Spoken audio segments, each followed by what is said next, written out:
Paano nga ba ang wiring ng off-grid solar setup? Narito ang kompleto at step-by-step wiring diagram with computed values at paliwanag kung bakit kailangan natin ng bawat parte o component ng ating setup. Pero bago natin simulan ng wiring, ano nga ba ang iba't ibang klase ng setup? Para maging madali at hindi na tayo gaanong malito, hinati ko na lang ito sa 4. Una ay ang off-grid na pwede ring lagyan ng automatic transfer switch, ATS, o manual transfer switch, MTS. Ito ay binubuo ng solar panel, charge controller, battery at inverter. Sa normal na operasyon, hindi direktang umaasa ang setup na ito sa utility grid gaya ng hybrid o grid tie systems. Ang pangunahing pinagkukunan ng kuryente nito ay ang solar panel at battery. Kapag kapos o wala ng supply na nanggagaling sa solar panel at battery, maaring otomatikong lumipat sa utility grid gamit ang ATS o manumanong ilipat gamit ang MTS. Sa setup na ito, ang grid ay nagsisilbing backup source lamang at walang pag-export ng enerhiya pabalik sa utility grid. Pangalawa ay ang hybrid with grid assist. Binubuo ng solar panel, charge controller, battery, at hybrid inverter kung saan meron itong input galing utility grid. Kapag kulang o kinakapos ang solar at battery, kusang kukuha ng dagdag na power galing utility grid para sila ay maghati.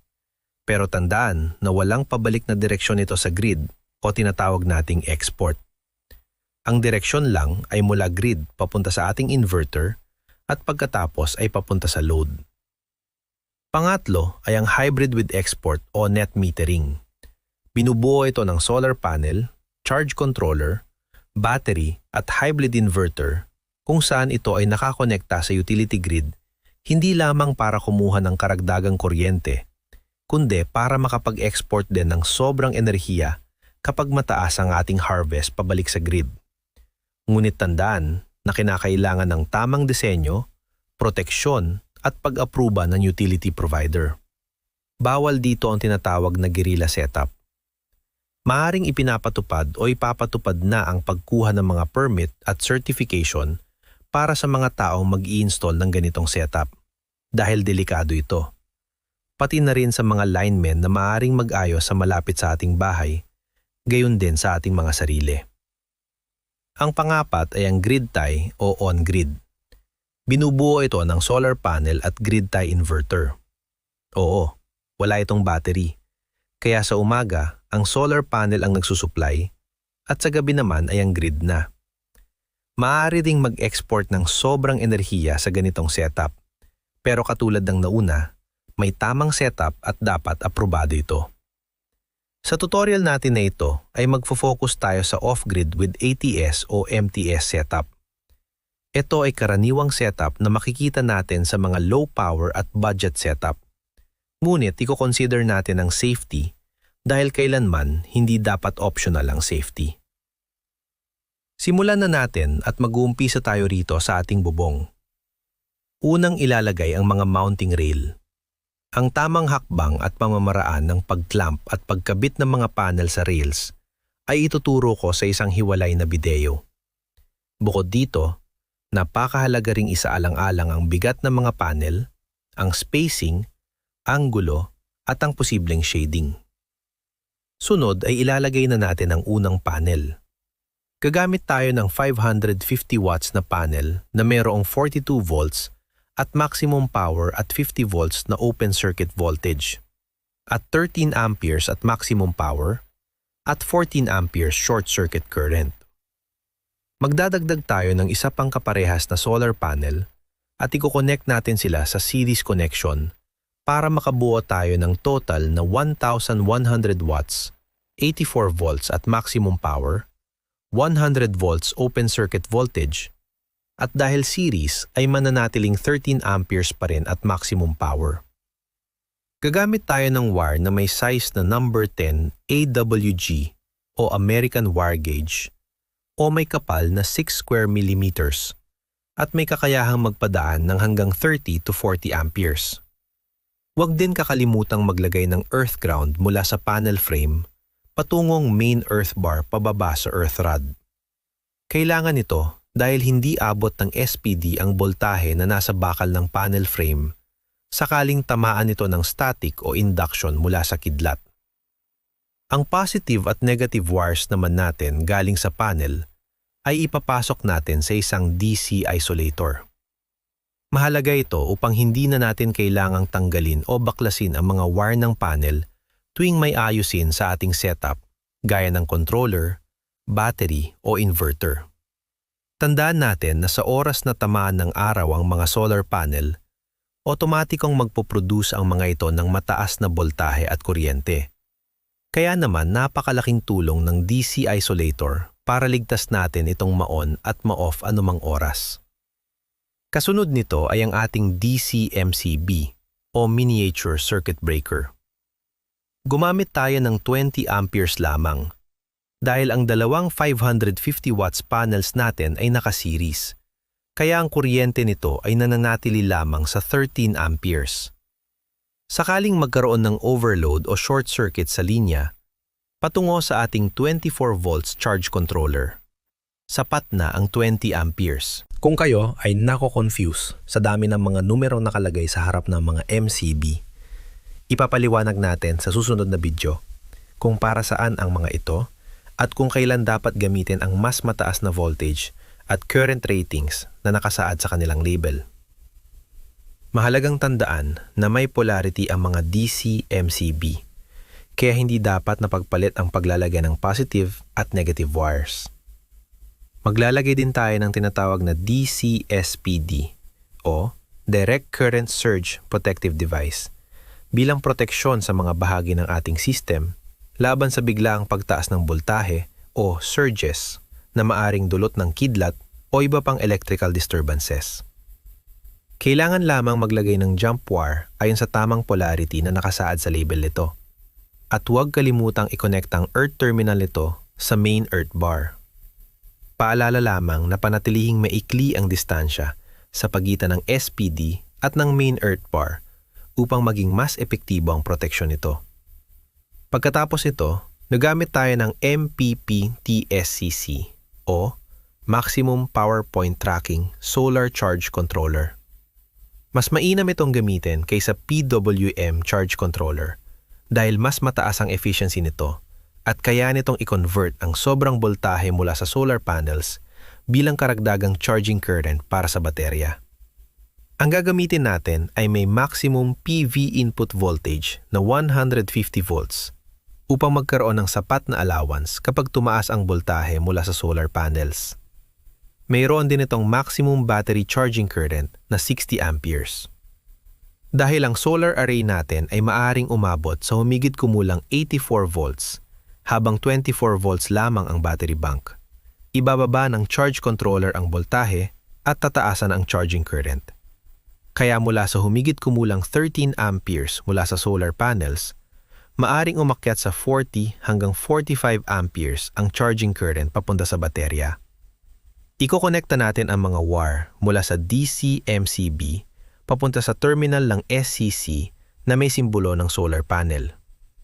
Mula naman sa terminal ng SCC na may simbolo ng baterya, gagamit tayo ng mas makapal na wire na may sukat na number 6 AWG o humigit kumulang 14 square millimeters. Ang wire na ito ay may kakayahang magdala ng humigit kumulang 60 hanggang 75 amperes na kuryente. Pagkatapos, iko-connecta natin ito sa isang DC MCB na may rating na 63 amperes. Mahalagang magtugma ang rating ng MCB, ang kapasidad ng wire, at ang inaasahang kuryenteng dadaloy sa circuit, kasama ang sapat na allowance para sa kaligtasan. Siguraduhin ding tama ang polarity ng pagkakakabit. Sulod naman ay ihahanda natin ang ating battery bank. Kadalasan, isa-isang nabibili ang mga 12-volt 100 ampere on fair hour na battery dahil medyo mataas ang presyo ng mga ito. Kaya sa wiring diagram na ito, dalawang 12-volt 100 ampere hour na batteries ang gagamitin natin at ikokonekta sa series gamit ang number 2 AWG wire o humigit kumulang 30 square millimeters na kapal. Ang wire na ito ay kayang magdala ng humigit kumulang 95 hanggang 130 amperes na kuryente. Sa ganitong setup, magkakaroon tayo ng 24-volt 100 ampere-hour battery bank na mamubuo ang energy capacity na 2,400 watt-hours. Gayunpaman, mananatiling number 6 AWG wire pa rin ang gagamitin mula sa DC-MCB papunta sa series-connected batteries dahil ito ay sapat para sa charging current ng hisado ng SCC. Pagkatapos ito, gamit pa rin ang number 2 AWG wire. Ikokonekta natin ang battery bank sa inverter. Ngunit bago yun, kailangan muna natin maglagay ng isa pang DC-MCB na mayroong rating na 125 amperes sa pupitan ng batteries at inverter. Makikita sa ating presentation ang computation kung bakit ito ang napili nating rating. Tulad ng mga naunang MCB, tsaking tama ang polarity dahil maaaring magkaiba ang lokasyon ng positive at negative terminals depende sa modelo. Patapos nito, ikokonekta na natin ang inverter. Ang inverter ang nagko-convert ng direct current o DC mula sa baterya patungo sa alternating current o AC na kinakailangan ng mga appliances at kagamitan sa bahay. Ang gagamitin natin sa setup na ito ay isang 24-volt 2,000 watt inverter. Paglalagay din tayo ng tinatawag na LVD o Low Voltage Disconnect. Kailangan din natin ng heatsink kung saan ikakabit ang SSR o Solid State Relay. Ang LVD at SSR ay ginagamit para sa proteksyon ng baterya at para sa automated switching ng system. Binabantayan ng LVD ang boltahe ng battery at kapag bumaba ito sa itinakdang limitasyon, pagpapadala ito ng signal sa SSR. Ang SSR naman ang magsisilbing electronic switch na otomatikong puputon sa load o supply ng kuryente. Sa ganitong paraan, napoprotektahan ng battery laban sa mapaminsalang over-discharge ng walang mechanical wear and tear na karaniwang nararanasan sa mechanical relay. Galing ulit battery, ikokonekta natin ang LVD gamit ang number 12 THHN stranded wire o thermoplastic high heat resistant nylon coated wire. Ito ang pinakakaraniwang at standard na uri ng wire na ginagamit sa mga residential, commercial at solar electrical installations dahil sa tibay nito at high temperature resistance o kakayahang magamit kahit sa mataas na antas ng init o heat.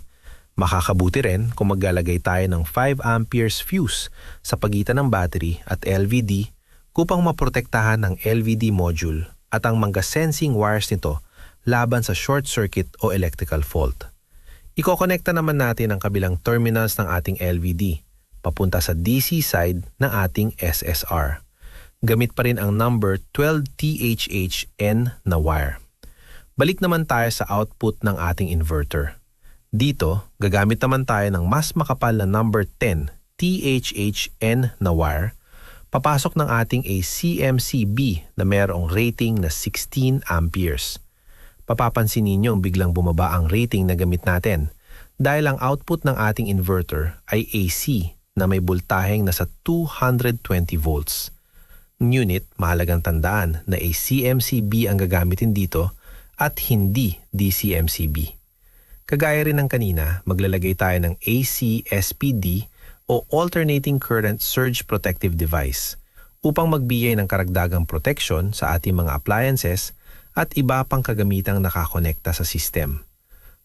Tututulong ito na saluhin at ilagamitas. Papunta sa earth ground ang mga biglaang pagtaas ng boltahe na maaaring dulot ng kidlat o iba pang electrical disturbances. Pagkatapos, galing sa ACMCB, ipapadaan natin ang line wire papunta sa AC side ng ating SSR o Solid State Relay. Dito, dadaan ang kuryente bago ito makarating sa ating mga loads o appliances. Kapag nagpadala ng signal ang LVD, otomatikong bubuksan o isasara ng SSR ang daloy ng kuryente depende sa kondisyon ng ating baterya. Pagkatapos ito, maglalagay naman tayo ng AC voltage guard bilang karagdagang protection para sa ating mga appliances at kagamitan. Ang gawin nito ay bantayan ang boltahe ng kuryente at otomatikong putulin ang supply kapag naging sobrang mataas o sobrang mababa ang boltahe. Kapag bumalik na sa normal ang boltahe, Maghihintay ito ng ilang segundo bago muling magpakawala ng kuryente upang maiwasan ang pinsala sa mga nakakonektang kagamitan. Tapos, gagamit din tayo ng 6-in-1 digital meter kung saan ipapasok natin ang ating line wire sa loob nito dahil built-in ang CT sensor o current transformer upang masukat ang dumadaloy na kuryente. Maglalagay din tayo ng jump wire papunta sa mga terminals nito upang masukat naman nito ang antas ng voltage ng ating output. Galing dito, ipapasok naman natin ito sa normal power side ng ating automatic transfer switch. Sa kabila naman, ikokonekta natin ang galing sa ating utility grid sa emergency power side ng ating ATS. Pagkatapos, maglalagay tayo ng jump wire sa pagitan ng normal power terminals at emergency power terminals. Mahalagang tandaan ang tamang pagpapares ng line-to-line at neutral-to-neutral connections. Dito na rin natin ikakabit ang ating pinaka-output na maaari nang gamitin para sa ating mga appliances. Kung kayo ay may natutunan sa video na ito, humihingi tayo ng kaunting suporta na i-like, i-follow, at i-share ang ating page o channel at ang ating post. Sa susunod na video, actual na wiring naman ang ating ipapakita. Ilalagay din natin sa comment sa Bili Online ang bawat component na nabanggit natin dito. Maraming salamat sa pakikinig, mga ka-Tech.